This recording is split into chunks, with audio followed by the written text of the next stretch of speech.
DC voters, I'm Lisa Rice, native Washingtonian, proposer of Ballot Initiative 83.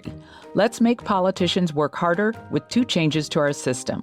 1, let independents like me vote in taxpayer-funded primary elections. And 2, implement ranked choice voting to vote for your favorite candidate and rank your backup choices. Candidates need over 50% to win. Flip your ballot and vote yes on 83. Paid for by Make All Votes Count DC, Philip Pinnell, Treasurer.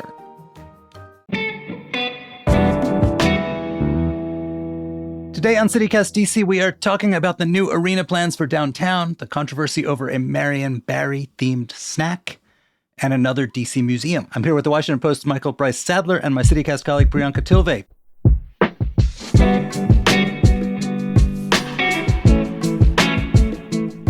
Today is Friday, October 25th. I'm Michael Schaefer, and here's what DC is talking about.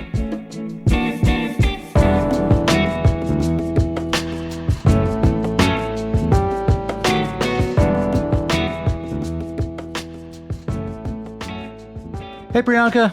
Hello. Hey, Michael. Good morning. And surprise. Hi, Bridget. Hi, Michael.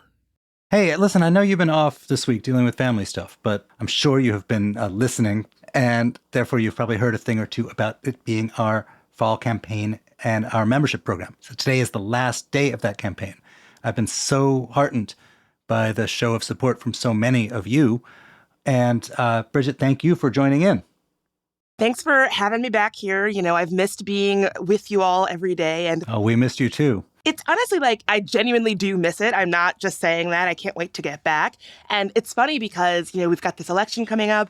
At our live show, we were talking about Initiative 83, which I learned in real time that I might be like kind of on the wrong side of history on that. And the episode that you moderated between the two sides, like pro and against, that was enormously helpful to me as just a person who lives in DC. So I think that's really a testament to the kind of content that we're making every day that is actually helpful to folks who live here in the city. Yeah, that was one of my top 5 episodes, although I'm not quite sure where I will rank it. When you have to do the ranked choice voting of your favorite apps. Exactly. But look, it's been really awesome to have so many people joining up. And we actually get these real-time notifications in the Slack channel whenever a new member joins, and we're super excited about it.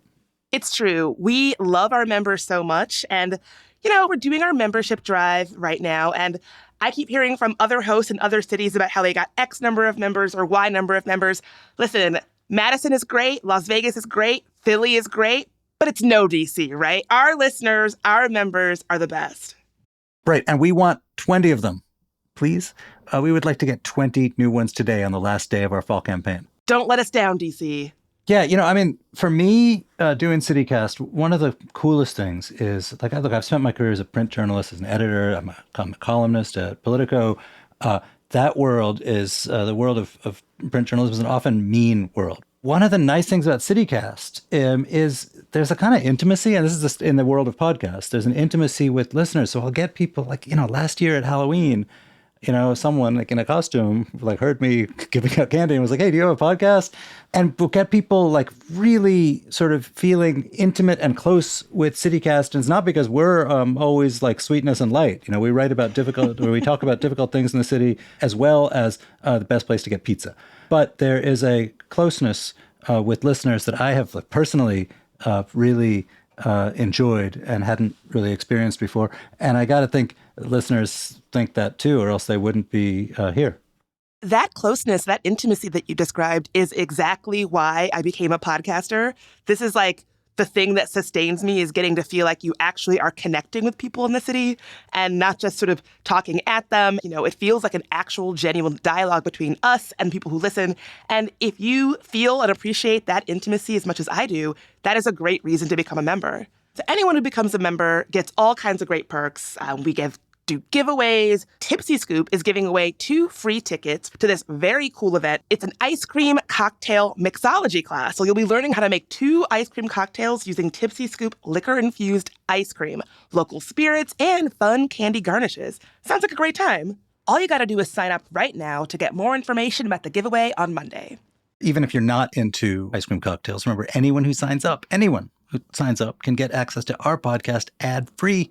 Just visit membership.citycast.fm to become a member today. That's membership.citycast.fm. And Bridget, thank you for popping in.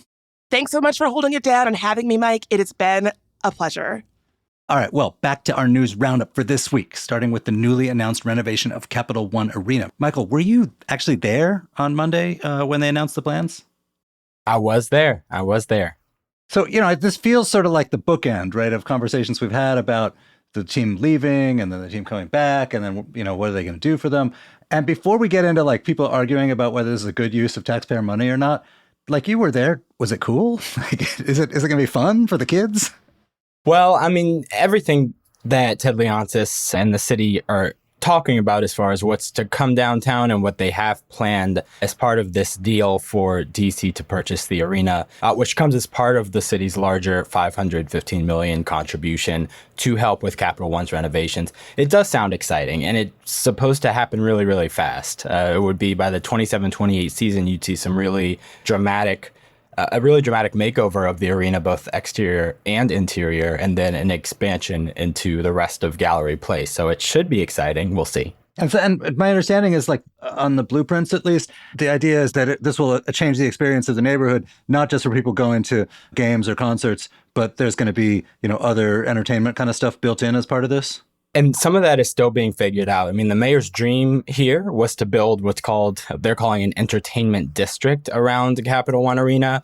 I don't exactly know what that entails, and that's because it's still being hashed out. But they want Capital One Arena, they want Chinatown to be more than just you're going to a Caps game, a Wizards game. They want to have it be the centerpiece of the mayor's downtown vision. For anyone who's like just catching up, could you give a really quick summary of everything that happened in the past year? So like in December 2023, Ted Leonsis and Youngkin, Virginia's governor, announced that they're planning to move the Caps and Wizards out of DC.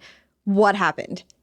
Right. So Ted Leonsis threatens to relocate his teams. He says he has a bad deal with the city. He wants to expand and he wants to grow his sports empire. And he thinks that he can do that with a shiny new stadium in Virginia.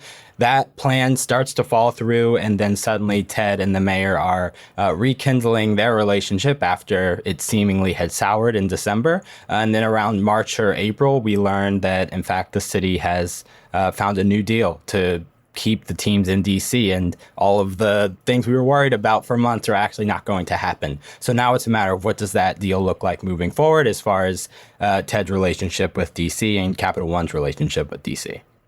Cool. And I know like a really big sticking point between Bowser and Leonsis, like going back years, was that Leonsis kept being like, I need more money to renovate Capital One. And Bowser was like, I'm not giving you taxpayer money for that. And then the March deal, they're finally like, we're going to give you, what was it, $515 million? Precisely. Right? Yeah, Ted has sort of combined $800 million for these renovations. He says are imperative to keep Capital One Arena on par with other sports stadiums being developed across the country. And for the arena to stay competitive, he wanted the city to contribute to that. The negotiations lagged for a really long time. Ted pulled this move where he says, I'm going to go to Alexandria where I can actually accomplish what I want to accomplish. And then the city intervened in December with an offer to provide Ted with some money. And then in the months after that, they've worked out the details. But DC is contributing, in the end, $515 million toward this renovation plan. Ted and Monumental Sports will contribute the rest to complete that $800 million, and we'll see where it goes. So what they rolled out this week, if I understand correctly, is the sort of financial blueprint of how that $515 million will be accomplished, which, to, I guess, surprise me a little bit. What's going to happen is the district is going to buy Capital One Arena, which had been, up to now owned by the teams, and the land under it remained owned by the city. So they're going to buy it and then lease it back to him. This apparently gets him off the hook for a lot of tax burden. I don't know if that's included in the $515 million he's getting, or if this just further sweetens it, but either way, it comes out of the city's pocket. Correct. You summed it up pretty nicely. So the main thing here is that DC's purchase for the arena, which is $87.5 million, is not new money. Because if you've been listening to this show, if you've been following the local news, money is really tight in the city. So if the mayor had just come out and said, we found $87.5 million to buy arena, people would have a lot of questions. This is coming from what the city said it would already contribute, the $515 million. And what it does is exactly what you explained, Michael. It allows this deal to go through as far as DC providing that $515 million without getting taxed a significant amount. The city has not offered a specific number, but they say there are hundreds of millions that would have been subject to income taxes for Leonsis as the owner of the arena if the city had just handed him $515 million. So to prevent this, the city purchased the arena. And I'm no tax expert, and this is something we're still trying to figure out. But in essence, that prevents that $515 million from getting taxed. Now, what you might say is, well, if it gets taxed, wouldn't it go into the local taxpayer's pocket? So the taxpayer's losing out. And I would counter with, some of that would be federal tax. And if DC made this sale and, whatever 100 million went to federal taxes, Uncle Sam's pocket, I don't think anyone would be very happy. So they're selling this as, we are putting this money toward what we said we will put it toward. None of it is going elsewhere into taxes or anything. There has been consistently a bunch of voices saying, Ted Leonsis is a billionaire. His company, among other things, among their other investors is like the sovereign wealth fund of Qatar, a fantastically wealthy and autocratic state. Why do these people deserve our charity? There's been voices who say that. There's obviously people who say, well, we want the teams here. But has there been any change in the basic battle lines of that argument? I don't think so. If you're inherently against taxpayer dollars being used toward a stadium, this deal does not change the mechanisms of that. You probably still dislike that. I think what a lot of people have framed this in the context of is that Ted threatened to leave. The deal that the city and Ted reached was to provide $515 million. And that was celebrated. That was a celebrated move when DC said we found the money to ensure the teams can stay. That deal, the parameters of that have not really changed. This mechanism, as far as DC owning the arena, which it would have owned at the end of Monumental's lease anyway, is a maneuver to prevent a bunch of money being lost to taxes. And I guess, does it also kind of mitigate Leonsis's influence over the area? I know that there have been a lot of kind of controversies and battles between Leonsis and the neighboring businesses. He wanted the streeteries on 6th Street to be moved because he said that it made it harder for things to get delivered to the arena, stuff like that. Does this give that power back to DC? It's a good question. And not exactly. It's actually something that is still being negotiated as part of this term sheet that Ted and the city have been negotiating for months. That's what I talked about earlier with the entertainment district and things like that, the streeteries. What happens around the arena is all outlined in that. And some things we did learn on Monday have been negotiated further or changed since what we last heard, like the streeteries, for example. Ted wanted to see those relocated because, as you noted, delivery trucks were having trouble accessing what they needed to access. Well, apparently a deal was worked out. The streeteries will stay. They might be moved slightly, but they're not going to go away. And that was something that he sought. There were a couple of other things, like, for example, he wanted some bus stops moved. That's not going to happen. At the end of the day, this lease also prevents the teams from threatening to leave until, I think, 2045. So that's not something the city will have to worry about for a couple of decades. Well, generally, I know that this arena deal, again, going back to December of last year, has been all about trying to keep Chinatown alive, keep downtown alive. In terms of whether or not this is a good deal, I guess that's what we got to keep an eye on. Does this revitalize and bring people to go hang out in that area? Exactly. And part of the city's argument to residents, to taxpayers here is, look, all of these investments and renovations we're making are going toward this downtown revitalization that will truly pay dividends as far as tax revenue for the city. Downtown is hugely important for the city's coffers. The pandemic really, really struck a blow to that, but we were already seeing some troublesome trends as far as office vacancy. As that's improving, Bowser sees these new attractions at Capital One Arena and Entertainment District as something that will continue to draw residents and visitors downtown for years and years to come. And their argument is this $550 million will pay for itself.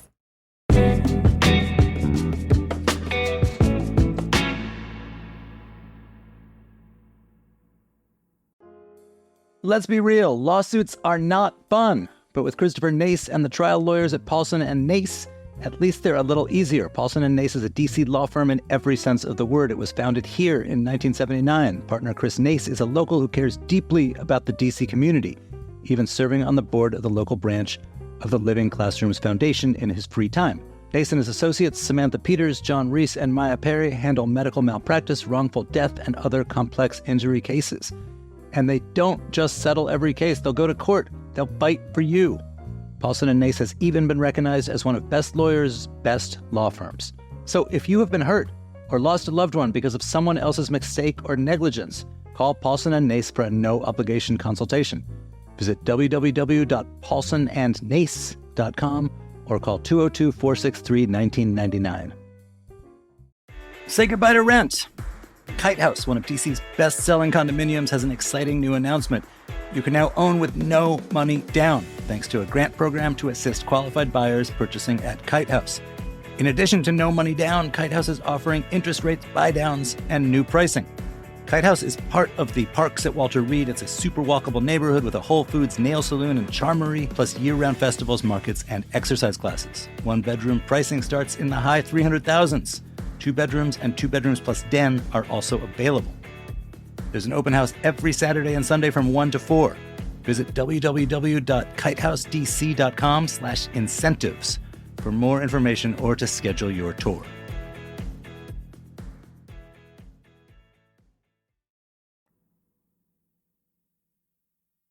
All right, we got to talk about the And Pizza boycott. It's one of the most DC stories maybe of all time, and a lot of heat this week around this. What happened?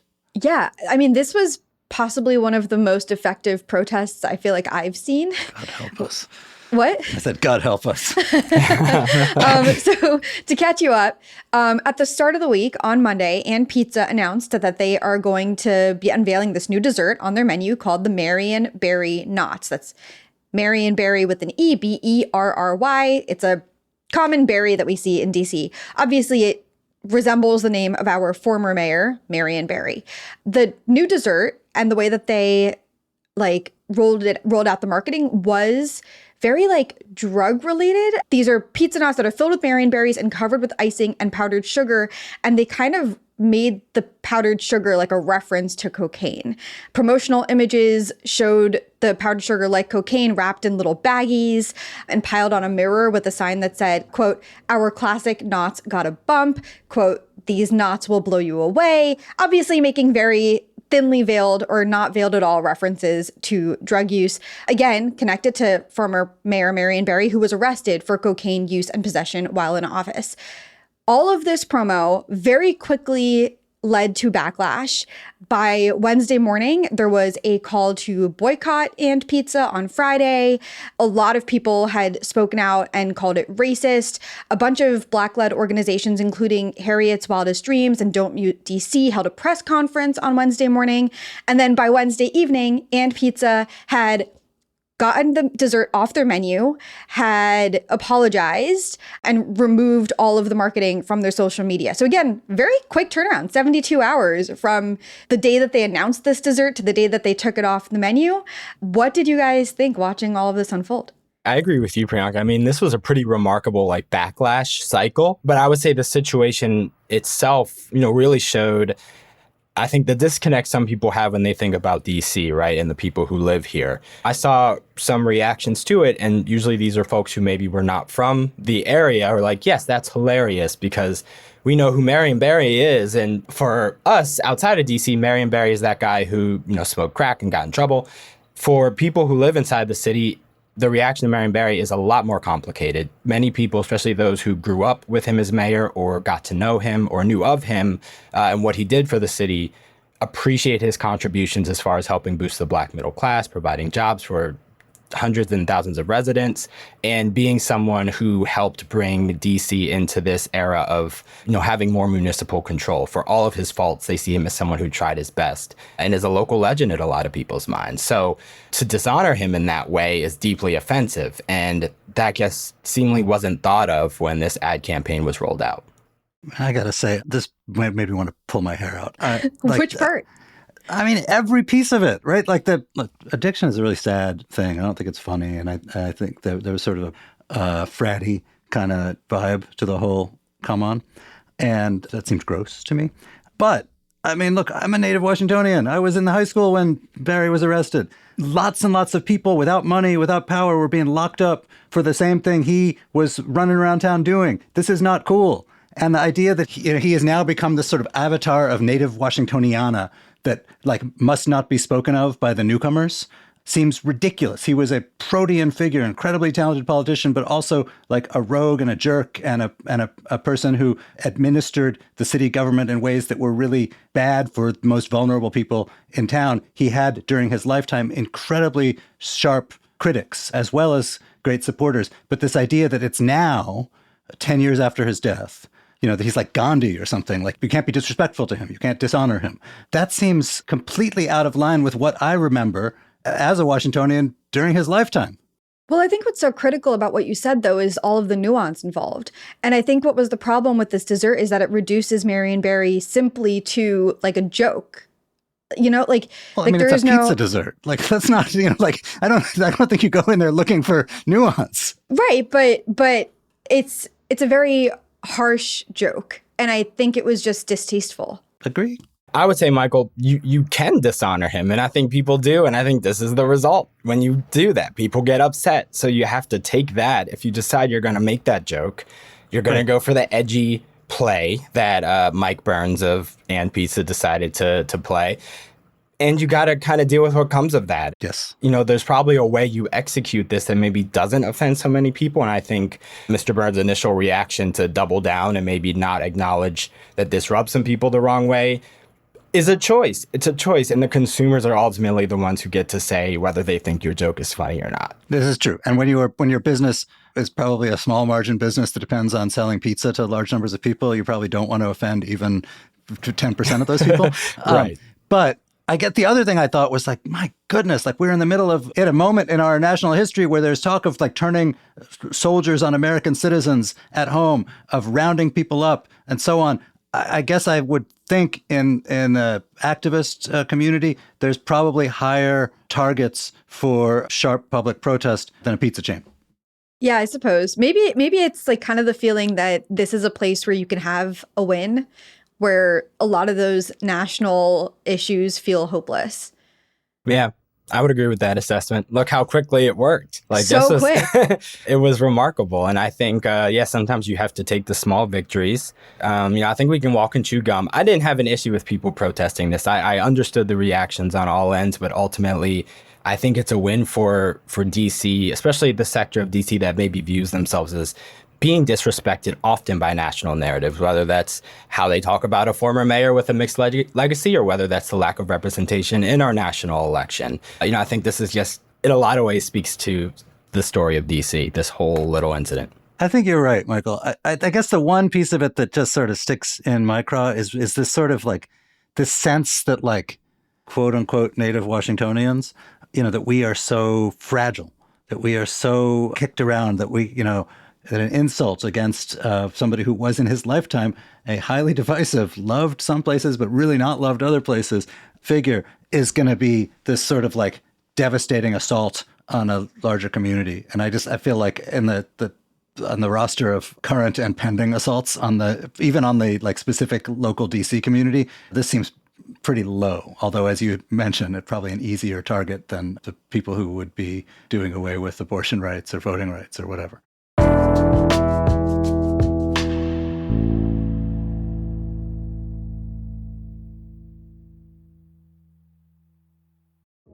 Hey, Andy McDaniel here. I'm Chief Creative Officer at CityCast, which means that not only have I been a part of creating the podcast that you hear every day, I've gotten to be a part of starting 12 other CityCast podcasts around the country that each sound totally different from this one.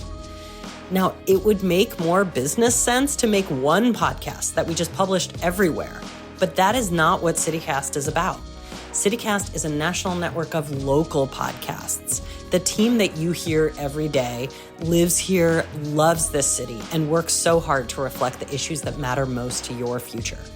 But making a unique local show only works if local listeners like you show up to support it financially because it matters to you.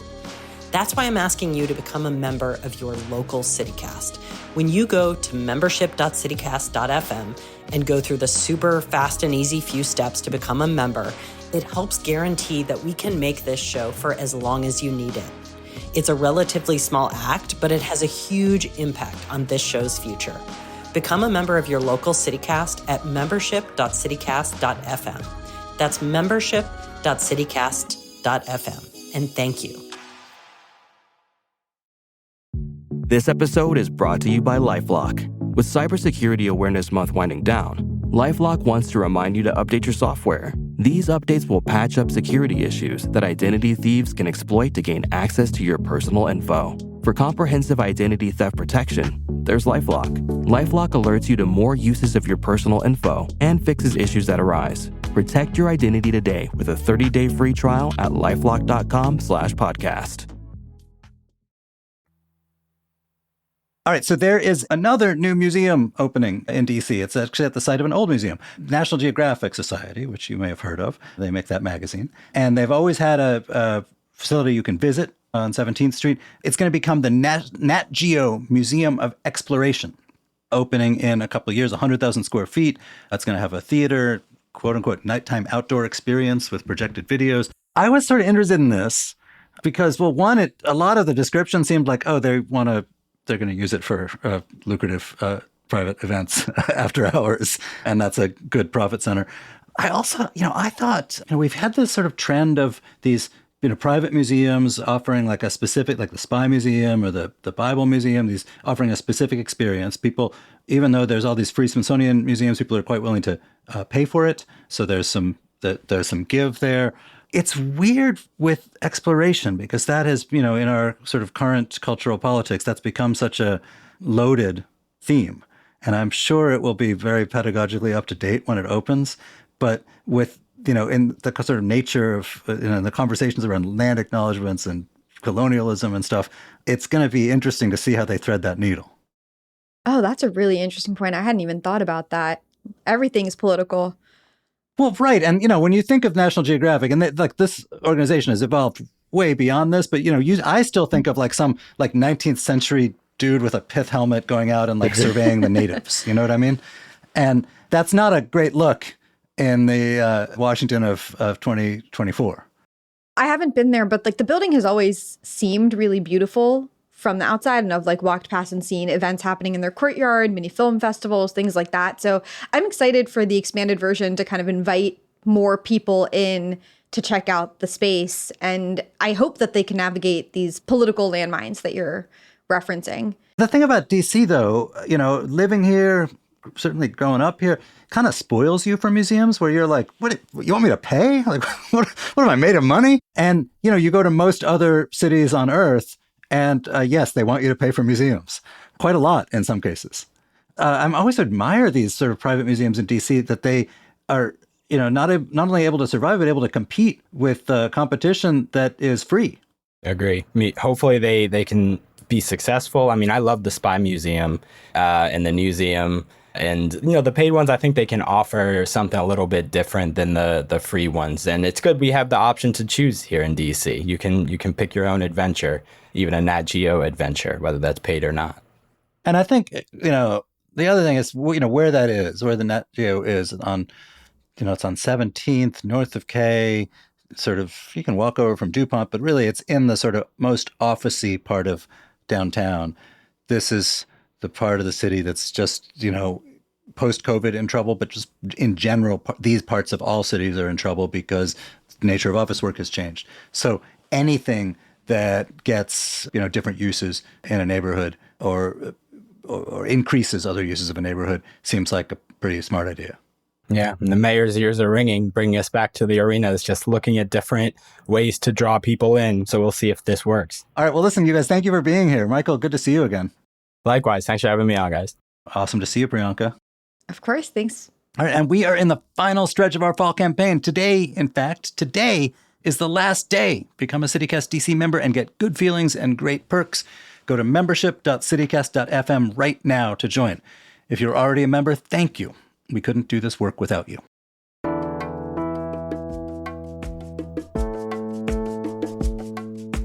And that is all for today here on CityCast DC. Our production team this week was Priyanka Tilve, Julia Karen, and Ash Durbin. Newsletter editors Kayla Cote-Stemmerman and Ilana Nevins wrote our fabulous newsletter Hey DC this week. And our hosts are Bridget Todd and me, Michael Schaefer from Politico. Music is by Alex Roldan. If you enjoyed the show, why not tell a friend about it over a non-controversial dessert someplace in DC? We'll be back Monday morning with more news from around the city. Bye.